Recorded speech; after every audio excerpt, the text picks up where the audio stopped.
Tepat sebulan kasus penganiayaan Mario Dandi Satrio berjalan, kondisi David Ozora korban Mario pun kini sudah sadar meski masih terbaring di ranjang rumah sakit.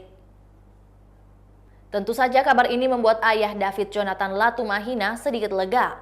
Meski pria yang akrab disapa Jo ini pasrah jika kondisi buruk bisa menimpa anaknya setelah sembuh. Curhatan itu dia utarakan di akun Twitternya seperti biasa pada Senin 20 Maret 2023. Dalam cuitan itu, Jonathan mengunggah kondisi David yang masih terbaring namun kini sudah mulai membaik.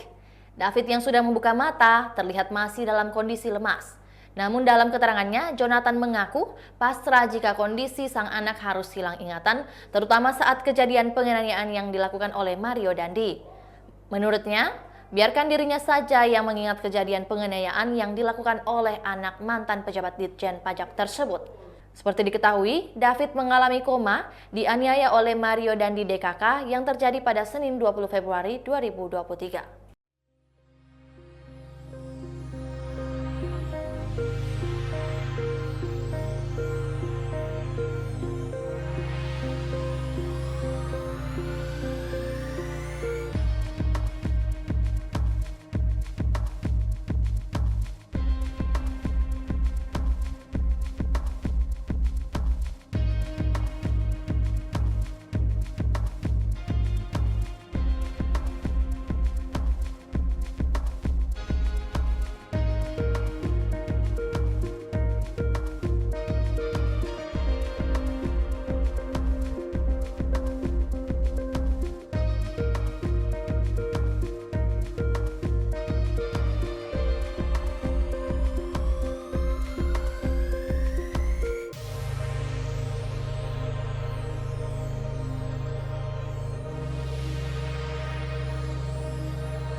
Itulah tadi berita hot news kita pada hari ini. Saksikan berita hot news lainnya hanya di kanal YouTube dan Facebook Tribun Timur.